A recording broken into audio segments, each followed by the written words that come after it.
কিস্তি নিতে এসে কি পাগলের ভ্যাস ধরলো দেখেন, অবশ্যই ভালো লাগবে হাসির একটা ভিডিও। কাম সারছে কিস্তেলা বাড়ি ফেরাইছে। কি কোষ? আচ্ছা, আমি যে মাঠে কাম করতেছি ওরা কি জানে? আমি তোর উপরে আছি তো, এইটা আমার দেহে আর পিছপিতে আসতেছে। হায় হায় রে, কি করছে রে? কবে তো পারলো নি যে আব্বা বাইক নাই।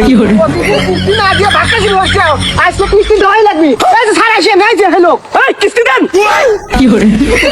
200। এই এসব কি খান আপনি? তোমার 200 বিল হচ্ছে, তোমার 300 বিল হচ্ছে, আর 4 কাপ তো ধুয়ে লাওগা। এই তুমি কি ব্যবসা? আমরা চার দোকানের কর্মচারী নাকি? আমরা হচ্ছে ব্যাংকের ম্যানেজার। এই বাক্কা বাদ দাও, কিস্তি দাও।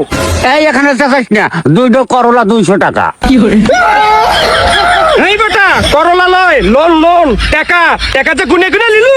এই আর কি হইছে? কি হয়েছে সবাই ধান না? আমার আবার 7 দিন হলে পাগল হয়েছে। এখানে থাকে এখানেই হয়, যা পায় তাই খায়, গাছ দুবলা আলু বাগুন সব খায়। মুরগির রাম খেবে নাকি? এই লাও, খাও খাও খাও। এই থাম, এই থাম।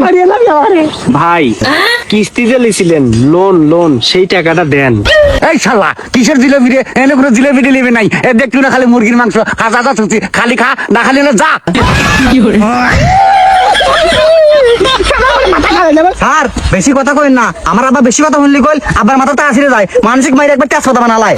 এই কিসের তার ছাড়া? কিস্তি নিছে, কিস্তির টাকা দিতে বলো। শালা আবার এখানে চাচা রে কইতে যে না জিলেবি নাই, শালা কার জিলেবি পিটার মধ্যে দিতেছি রোজ।